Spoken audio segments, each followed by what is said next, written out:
through my presentation, I'll be sharing how my engagement with the environments that I live in and work in and come out into my art, as well as my engagement with communities here, how that informs my practice.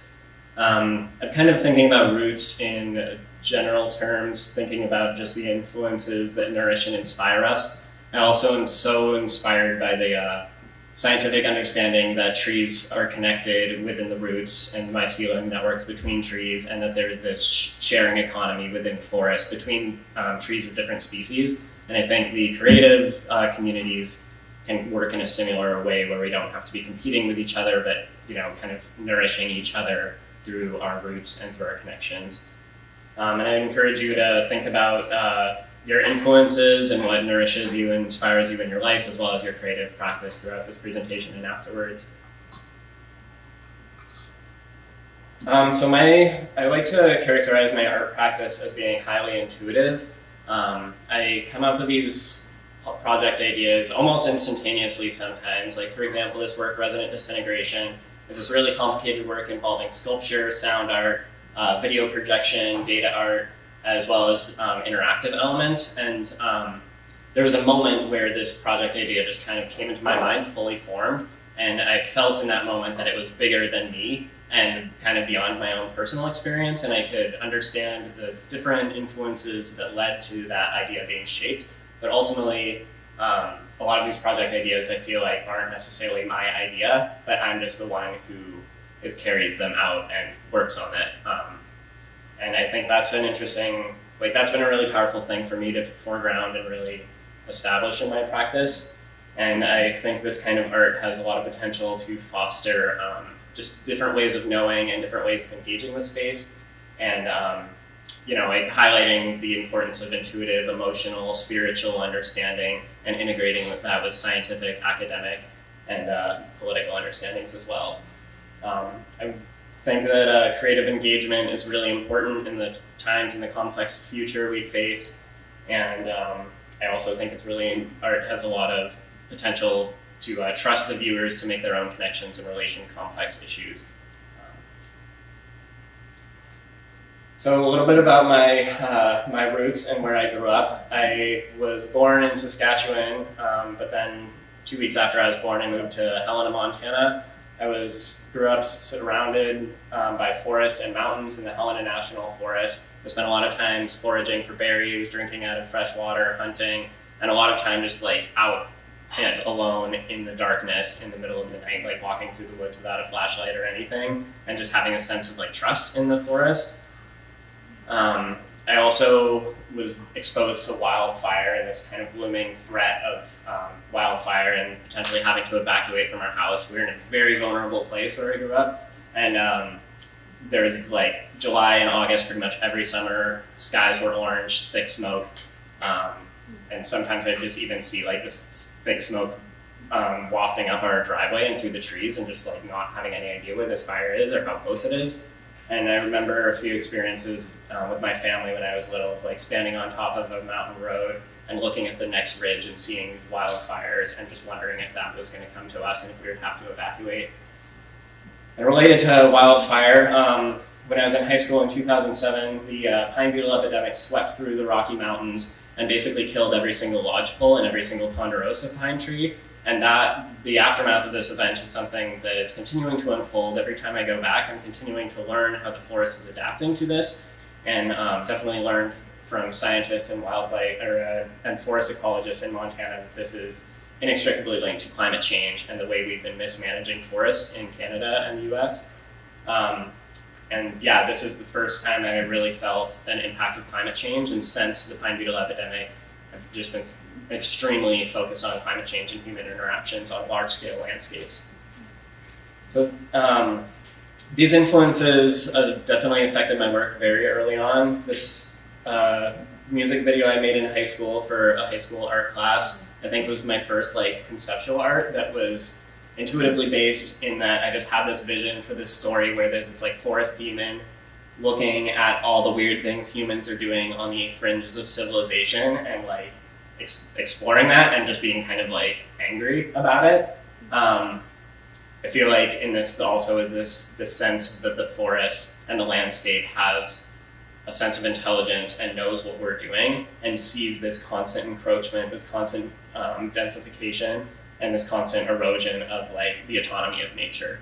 And I think that this project was like channeling that or something somehow, and embodying that understanding from very early on. And this piece still just sticks out to my mind because I'm like ultimately trying to do the same thing and show these same kind of visualizations now.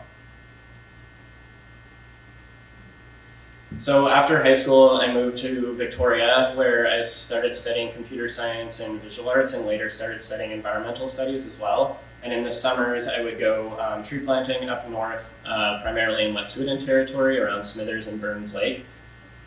While I was tree planting, I was exposed to the massive scale of the logging industry in BC. From tree planting, seeing these huge cut blocks, all these different patchworks of cut blocks across the landscape, and then looking at GIS data, looking at every single logging road, every single cut block for the entire province, has like been something that's always eye-opening and kind of like appalling, but also simultaneously interesting to me. And I'm like drawn to these large-scale interactions that our society is having with, you know, entire landscapes on the scale of the boreal forest and the coast mountain range. During tree planting, I've had a lot of really formative experiences with social relationships. Was really lucky to be in a company that had a really awesome creative culture. We did a lot of like weird performance art parties and like dance-offs and like karaoke events where I actually became much more comfortable speaking and performing in front of other people. And all of those bonds and relationships were like amidst this weird industrial landscape and a lot of mud and a lot of just weird sites, and a lot of tree box fires, which are like coated in this highly flammable wax, which is always like an endless source of entertainment for tree planters. And along these lines, for some reason, after my second year tree planting, I was inspired to go on this industrial tour of northern BC and northern Alberta with my brother. Not the way to like relax after you've been doing this really intense bush work for 2 months, but wanted to see the like mega dams along the Peace River, the site of the Site C Dam, some of the fracking operations in northwestern BC, and of course the oil sands. And I was just like videotaping this and like documenting everything, and just had this like really intense sense of just wanting to like see all these things, but then like kind of show these things to the world. So these kind of experiences, like navigating between the industrial landscapes between Victoria and Montana, definitely like influenced a lot of my works. And a lot of my early artworks in university were these self-portrait pieces where I'm trying to understand my own relationships within myself, and as my mind was changing and I was maturing, getting a sense of like my place in the world and my relationship to myself, as well as having a sense of my relationship to the world around me and to the kind of conflicts between nature and our society. And these kind of works are just like drawing a lot from my own personal experience, but also this larger sense of these larger conflicts happening in the world between natural forces and humanity and industrialization. Which again, on that note, I've been really interested in wildfire continually throughout my life, and I got to fight on my first fire as an emergency firefighter for a couple weeks just south of Burns Lake in 2018. It was really amazing, actually, and really inspiring to be able to walk through a forest as it was on fire in this small and gentle way. Of course, as an inexperienced forest fire, we were just on the fringes, not on the main front, so like I didn't see the massive devastation of like entire mountainsides being burned, but I definitely saw different patches and different areas burned to different degrees. And even just walking in an area like this, there's just little fingers and little patches that burn, and almost immediately you can see moss overhanging and spores dropping new life onto the cold ground. And even in some areas where there was, you know, flames as tall as me and smoke everywhere, there were still birds and squirrels in the trees and just like, you know, going on their daily life like things were fine. And I really like this idea of fire as being just like being comfortable with fire and just recognize it as a healthy process of evolution and adaptation. And that's been a really inspiring thing for my artworks. Also, of course, while I was at firefighting, I was like saw the massive industrial scale of firefighting in BC. At one point, the fire we were in, there was more machines with machine operators than there were hand crew. and people like on the ground with shovels. The wildfires in northern BC are primarily fought with logging equipment, and primarily fought by building logging roads, sometimes like 100 meters wide. And this landscape was an area that I had been in my whole time tree planting, and driving through here and seeing what the fire response was. It was like the amount of roads were doubled. There was all of a sudden just all these like crisscrossing roads where all the forests were cleared, and a lot of areas that had never been logged before. These huge lines get cut through. To give an idea of like the scale of this, we had this massive water pump that got dropped in by a helicopter, was providing water through this 4-inch hose to activate the sprinkler system that was a kilometer long. And this was to wet the forest on one side to be able to like light the other side of the forest on fire to create a massive fire line. So again, it's like massive, massive scale of firefighting. An example of like how wildfires inform my work is Homeostasis, which is this interactive computer program where there's this kind of digital landscape and there's a forest that's continually evolving and growing in response to the existing vegetation and in response to this wildfire system that's simultaneously removing vegetation. And on its own, this system is in this continual equilibrium where some areas are burning, other areas are regrowing, and this like multiple timescale thing is happening. And this is an interactive simulation, so as people walk through the gallery space, they're removing fire from this landscape, which causes the forest to become overgrown, which then causes larger fires to occur. And of course, this reflects the like scientific understanding of the importance of wildfires and how suppressing wildfires is causing the mega fires that we're seeing in BC as well as in Australia.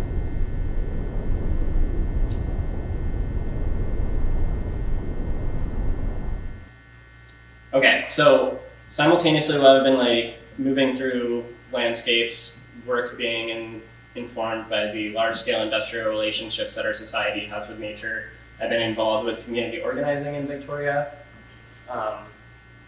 This started my first rally and march I ever went to was the Occupy March in Victoria, and about a year after that I started doing community organizing, primarily around climate justice and Indigenous solidarity issues. A work that I made that reflects some of these experiences and this understanding of organizing here in this particular place is this work, Resistance and Revitalization, which is a wood carving done on a large piece of fir wood. And in this, there's this is like depicting my personal understanding of a process of decolonization, what it means to me to be involved with these struggles that are happening, struggles such as the Wet'suwet'en like standoff that's happening right now. Definitely recognizing the importance of Indigenous women being centered at the forefront in these issues, and around that being supported by their own communities as well as settler communities, buffering from the violence of like state colonization. This like very tense opposition being in relation to ongoing colonization, ongoing gentrification of the cities we live in, and ongoing industrialization of their territories. This being in the context of like people trying to build new relationships, revitalizing food systems, healing within their own communities, and developing stronger connections with nature around us. And this work also has these flowing lines in between that are direct representations of the wood grain, and these lines to me represent the roots and connections flowing between all these different aspects. So a lot of my works recently have been informed by the concerns of people around me in the communities I live in. This work, Acoustic Turbulence, is a simple interactive computer program where the viewer basically has control to move a virtual camera up and down, and when you move under the surface of the water, you hear the sounds that these ships produce. I created this during my art residency with Ocean Networks Canada, and learning from acoustic scientists there about the impacts that these noises have on marine organisms was a really like intense experience, and you could just feel the amount of emotion they have in speaking about this and the amount of care they have for the southern killer whales. This was also informed by one of my roommates who worked at Orca Lab, which is a monitoring station where basically they have volunteers listening to the vocalizations of orcas every single day. And he was just saying when, you know, a ship comes through, it's like all you can hear for hours is these like deafening noise that just completely drones out any of the vocalizations of the whales.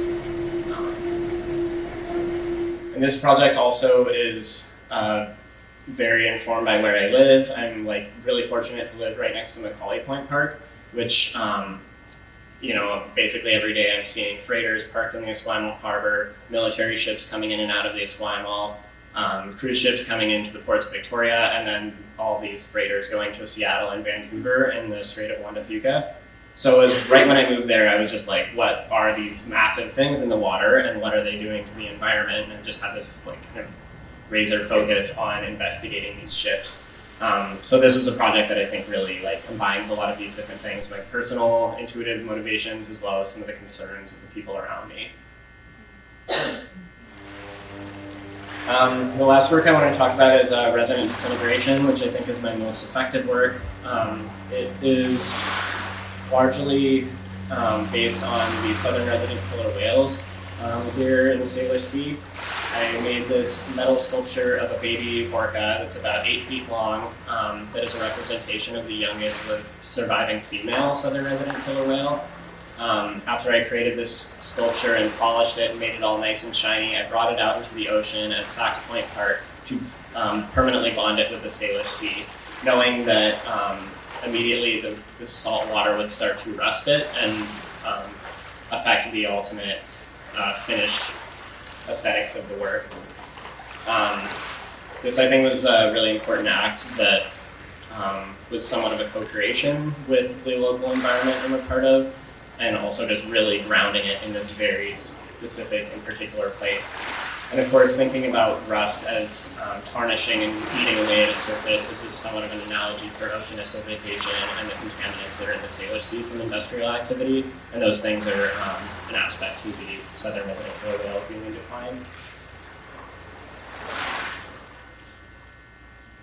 So as a sculpture on its own, it's definitely, you know, stands out as a work of art and has a lifelike presence. Again, the final form of this was out of my control. Like the amount of rust that it has came from the salt water that was interacting with the surface of the sculpture. As a finished installation, this sculpture hangs in a gallery space with a projector showing a visualization of climate data for the next 80 years. Inside this sculpture is a speaker and a contact microphone that creates this feedback loop, which causes the whole sculpture to vibrate with this really like kind of haunting, visceral sound. So when there's these vocalizations coming from the sculpture, the entire sculpture is vibrating and you can actually feel that. And it just gives it much more of a lifelike presence, and it's like the whales responding to the impacts we are having on the ocean and like telling us about it. And that kind of idea was just so reinforced when the mother orca Telekwa, a year following creating this sculpture, carried her dead calf for 17 days, just like showing the world what is happening to their population and showing us all the state that they're in. So again, this project was coming largely from this intuitive sense of engagement here.